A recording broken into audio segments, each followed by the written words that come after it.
Hello guys, welcome to my channel autism and music में Komal Thakur, parenting and autistic child. और आज का ये वीडियो फिर से होने वाला है ऑटिस्टिक बच्चों की लैंग्वेज के ऊपर। तो बहुत पहले मैंने एक शॉर्ट वीडियो डाला था जिसमें मैंने मेंशन किया था कि ऑटिस्टिक बच्चों में 3 तरह के लैंग्वेज पैटर्न देखे जाते हैं।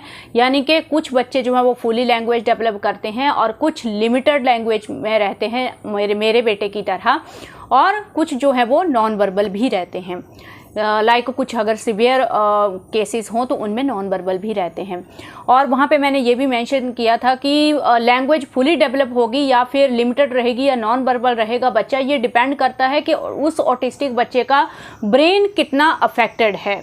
तो वहाँ पे कुछ लोग ये पूछ रहे थे कि हम ये कैसे पता लगाएंगे कि हमारे बच्चे का जो ब्रेन है वो कितना अफेक्टेड है ऑटिज़म की वजह से।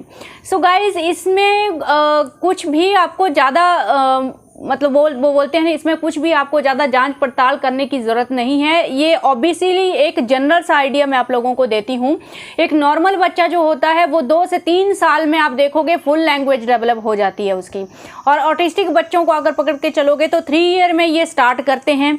3 ईयर के बाद ही चाहे हाई फंक्शनिंग है, चाहे सिवियर है, चाहे माइल्ड है, मॉडरेट है, जनरली आप देखोगे 3 ईयर के बाद ही वर्ड्स रिपीट करना स्टार्ट करते हैं। वहीं से उनकी लैंग्वेज की स्टार्टिंग होती है। अब जिन बच्चों का फुल लैंग्वेज डेवलप होना है, जिनका ब्रेन इतना ज़्यादा अफेक्टेड नहीं है या फिर ब्रेन का वो पार्ट जो लैंग्वेज को सपोर्ट करता है वो अगर इतना ज़्यादा अफेक्टेड नहीं है, तो 5-6 ईयर तक आते आते उनका लैंग्वेज भी फुली डेवलप हो जाता है। तो अब ऐसे में अगर आप देख रहे हो कि 5-6 ईयर का होने के बाद भी आपके बच्चे का जो ऑटिज़म, आपके बच्चे का जो लैंग्वेज है वो फुली डेवलप नहीं हो पा रहा है या लैंग्वेज लेवल अभी भी बहुत पुअर है इस एज में, तो आपको समझ जाना चाहिए कि कहीं ना कहीं ब्रेन का वो पार्ट जो लैंग्वेज को सपोर्ट करता है वो कहीं ना कहीं जो है वो अफेक्टेड है। या फिर बच्चे में इंटेलेक्चुअल डिसेबिलिटी की प्रॉब्लम भी हो सकती है जिसकी वजह से वो लैंग्वेज को अच्छे से प्रोसेस नहीं कर पा रहा है। तो इसीलिए कभी भी आप हम बोलते हैं ना कि 2 ऑटिस्टिक बच्चों को आप कंपेयर नहीं कर सकते हैं, क्योंकि इवन 2 ऑटिस्टिक बच्चे भी आपको डिफरेंट ही नज़र आएंगे। सबकी ब्रेन कंडीशन अलग अलग होगी। कोई बच्चे ऐसे होंगे जिनमें सेंसरी इश्यूज बहुत ज़्यादा हैं लेकिन उनमें इंटेलेक्चुअल डिसेबिलिटी नहीं है, जिसकी वजह से उनका लैंग्वेज फुली डेवलप हो जाता है। वो एकेडमिक अच्छा करते हैं, अंडरस्टैंडिंग भी अच्छा होता है, लेकिन सेंसरी इश्यूज़ की वजह से उनमें बिहेवियरल इश्यूज़ या रिजिडिटी या एक बोलते हैं ना एक फिक्स सा नेचर रूटीन अगर चेंज हो रहा है तो उनको बहुत ज़्यादा प्रॉब्लम हो रहा है। वो थोड़ा वायलेंट से हो जा रहे हैं, गुस्सा कर रहे हैं, तो वो चीज़ें आपको दिखेंगी। तो हर बच्चे में आपको कमियाँ भी दिखेंगी, खासियत भी दिखेगी। ऐसे बच्चे भी मिलेंगे जिनमें सेंसरी इश्यूज बहुत कम है, लेकिन अर्नब कैमरा मत हिलाओ, जिनमें सेंसरी इश्यूज बहुत कम हैं लेकिन उनमें इंटेलेक्चुअल डिसेबिलिटी है। तो सेंसरी इश्यूज की वजह से प्रॉब्लम नहीं आ रही है, लेकिन इंटेलेक्चुअल डिसेबिलिटी की वजह से बच्चे का जो लैंग्वेज प्रोसेसिंग है वो पुअर हो जा रहा है, उसका एकेडमिक पुअर हो रहा है, उसका अंडरस्टैंडिंग लेवल भी पुअर हो रहा है। तो ये चीज़ें कहीं ना कहीं आपको देखनी पड़ेंगी। अब ऐसे बच्चे भी होंगे जिनमें सेंसरी इश्यूज भी बहुत ज़्यादा हैं, जिनमें इंटेलेक्चुअल डिसेबिलिटी भी है, लैंग्वेज का ब्रेन का वो पार्ट जो लैंग्वेज को सपोर्ट कर रहा है वो भी बहुत ज़्यादा अफेक्टेड है। तो ऐसे केसेस जनरली सिवियर ऑटिज्म में आते हैं। तो वहाँ पे आपको और ज़्यादा बिहेवियरल इश्यूज देखेंगे, काफ़ी ज़्यादा आपको प्रॉब्लम होती है बच्चों की लैंग्वेज के ऊपर वर्क करने में या उनको इवन हैंडल करने में।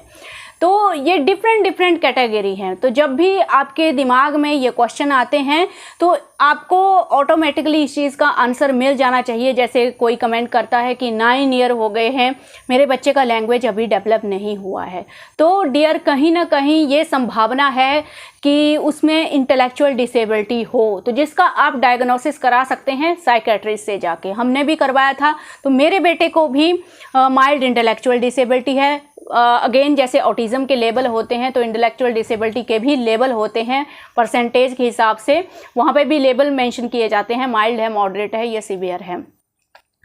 तो ये सब कुछ मैं अपनी जर्नी के अकॉर्डिंग शेयर कर रही हूँ, जो कुछ मैंने एक्सपीरियंस किया है।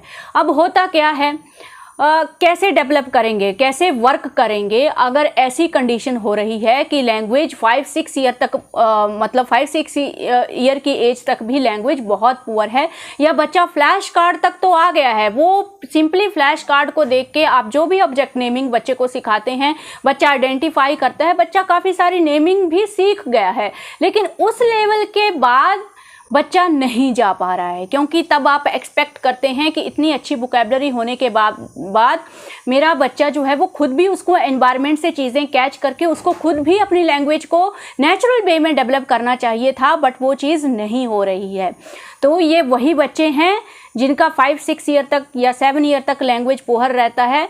तो ये बच्चे जो हैं वो खुद से एनवायरनमेंट से चीज़ें कैच करके या अपने फैमिली मेम्बर्स की कन्वर्सेशन को सुन के लैंग्वेज को डेवलप नहीं कर पाते हैं। तो इन बच्चों को कहीं ना कहीं हेल्प की ज़रूरत होती है, स्पीच थेरेपी की ज़रूरत होती है, आपकी इंटरफेरेंस की ज़रूरत होती है।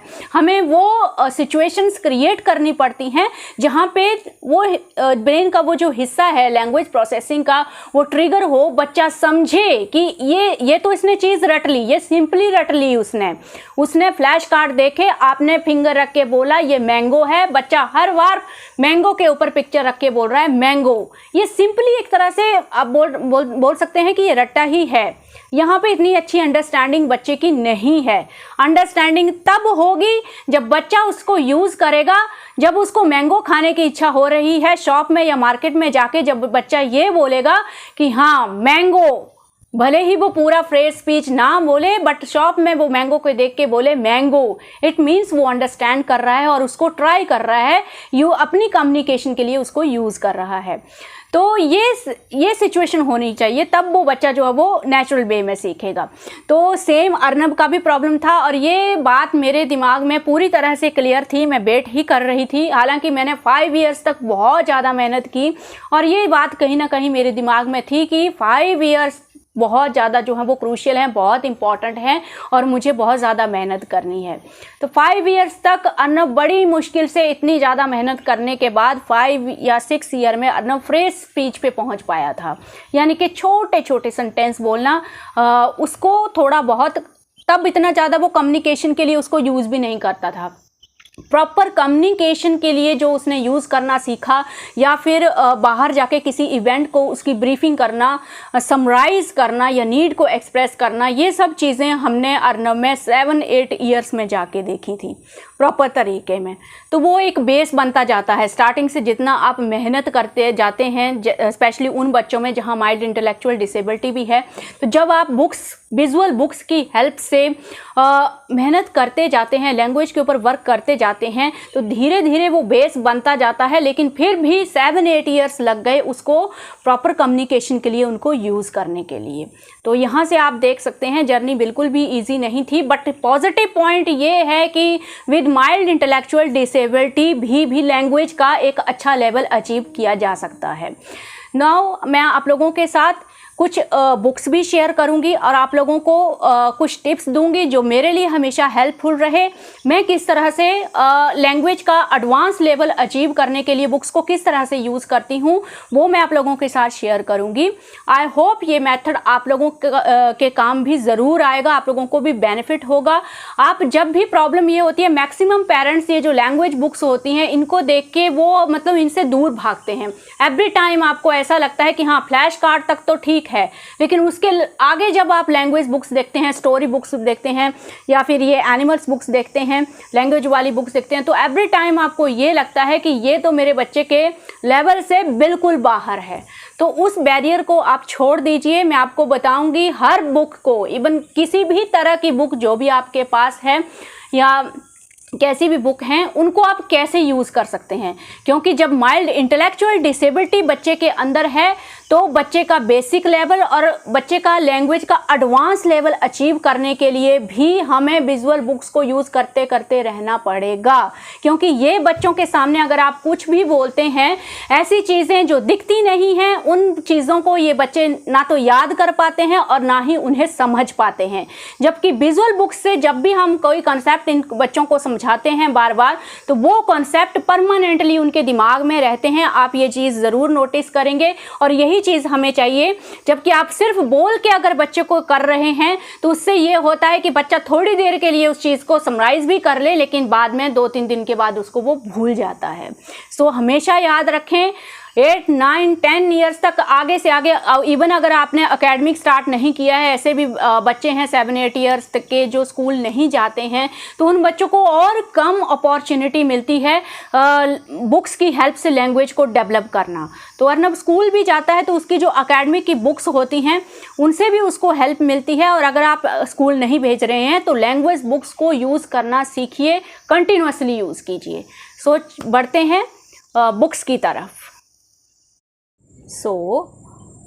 फर्स्ट स्टेप आपका यही होना चाहिए कि हम फर्स्ट स्टेप में ओनली बच्चे को, हम लोग ये जैसे ये एक एनिमल बुक है, एनिमल स्टोरी बुक है, एनिमल के बारे में इसमें एक्सप्लेन किया गया है, ओनली एलिफेंट के ऊपर ये बुक है। तो इसमें क्या है, सबसे पहले आपको सिंगल ऑब्जेक्ट के बारे में बच्चे को बताना है। इसमें जो कॉन्सेप्ट है ये हम बाद में बढ़ाएंगे बच्चे को। अगर बच्चे का लेवल बहुत कम है तो हम लोग सबसे पहले ऑब्जेक्ट से ही स्टार्टिंग करेंगे। मैं हर बुक को ऐसे ही अर्नब को इंट्रोड्यूस करती हूँ। सबसे पहले हम सिंपल फिंगर रख के, बच्चे की फिंगर रख के हम लोग बोलेंगे, give me your finger, elephant, give like this, elephant, बोलो elephant, elephant, tree, tree, flower, flower, grass, grass. Okay. तो इस तरह से उस पिक्चर बुक में जो भी सिंगल ऑब्जेक्ट है, सबसे पहले आपको बच्चे को उसके बारे में बताना है। एंड देन हम बच्चे को छोटे छोटे सेंटेंसेस बताएंगे। जैसे आप सिंगल बताएंगे, आइज, लेग्स, ट्रंक, ईयर्स, तो इस तरह से टेल। एंड देन उसके बाद सिंपल सेंटेंसेस, यानी कि जो फ्रेज स्पीच होती है, तो वो हम लोग यहाँ से सिखाएंगे। कैसे सिखाएंगे? Simple sentences. ये आइस है, ये ट्री है, ये टेल है, ये लेग्स हैं, ये ट्रंक है, ये जंगल है, ये फ्लावर है। तो कुछ दिन, ये सारे लेवल आपको धीरे धीरे, जितना बच्चा टाइम लेता है, जितने दिन लेता है, उतना टाइम लेके आपको करना है। स्टार्टिंग में सिंगल ऑब्जेक्ट लेना है, उसके बाद सिंपल छोटे छोटे सेंटेंसेस, हम लोग फ्रेज सेंटेंसेस बच्चे को सिखाएंगे। एंड देन फिर हम लोग छोटे छोटे, उसके बाद हम लोग कुछ दिनों के बाद हम लोग फिर क्वेश्चन आंसरिंग करेंगे। कैसे क्वेश्चन आंसरिंग करेंगे? ये क्या है? ये आइज हैं। ये क्या है? ये ट्री है। ये क्या है? ये फ्लावर है। एंड देन क्वेश्चन आंसरिंग के बाद हम बच्चे को ब्रीफिंग करना सिखाएंगे। फिंगर रखेंगे, बच्चा खुद से बोलेगा, हम सिर्फ फिंगर रखेंगे और बच्चा खुद से बोलेगा, ये आइज हैं, ये ट्रंक है, ये ईयर्स हैं, ये लेग्स है, ये ट्री है। तो इस तरह से बच्चे को काफ़ी दिन प्रैक्टिस करने के बाद फिर बच्चा उस चीज़ को समराइज करने के लायक हो जाता है। कुछ टाइम के बाद आप फिंगर भी नहीं रखेंगे और बच्चे को खुद एक्सप्लेन करने के लिए बोलेंगे। तो इस तरह से 1 महीने या 2 महीने, जितना बच्चा टाइम लेगा, एंड में जो लेवल आपको अचीव करना है वो ये होगा कि आपकी बिना फिंगर रखे बच्चा खुद एक्सप्लेन करे कि इस पिक्चर बुक में क्या क्या ऑब्जेक्ट हैं, और विद प्रॉपर फ्रेज स्पीच और सेंटेंस के साथ बच्चा उनको बोलना सीख जाए। तो ये पैटर्न मैं बहुत पहले से फॉलो करती आ रही हूँ। जो मेरे पहले वाले सब्सक्राइबर हैं, ओल्ड सब्सक्राइबर हैं, उनको ये तरीका मैं काफ़ी बार एक्सप्लेन कर चुकी हूँ। मैं हर कुछ मंथ के बाद ये तरीका एक्सप्लेन करती हूँ गाइस, क्योंकि ये तरीका बहुत अच्छे से काम करता है। इससे बच्चे के ऊपर बिल्कुल भी बर्डन नहीं आता है और बच्चा बहुत ईजिली जो एक समराइज करना या फिर ब्रीफिंग का जो लेवल है वो बहुत अच्छे तरीके से बच्चा उसको अचीव कर लेता है। ये ट्री है, ये एलिफेंट का टेल है। Very good. ये एलिफेंट का आइज है, आइज है। हाँ। एलिफेंट का ईयर्स है। हाँ। ये एलिफेंट का ट्रंक है, ऐसे ये घास है। ये एलिफेंट, ये फ्लावर है, ये घास है। और एलिफेंट कहाँ रहता है? एलिफेंट जंगल में। हाँ, एलिफेंट जंगल में रहता है। और एलिफेंट क्या खाता है? घास खाता है। और एलिफेंट किस में खेलता है? एलिफेंट किस में खेलता है? हाँ, पानी में। तो ये जो अभी मैं अर्नव के साथ बुक यूज़ कर रही थी गाइस, ये 4 बुक का कॉम्बो आपको ऑनलाइन मिलेगा 386 में। इसमें एनिमल्स के बारे में एक्सप्लेन किया गया है, wolf animal, elephant, monkey, lion. तो ये 4 बुक भी अगर आप परचेज़ करना चाहते हैं तो लिंक आपको डिस्क्रिप्शन बॉक्स में मिल जाएगा। हेलो बोलो सबको। हेलो।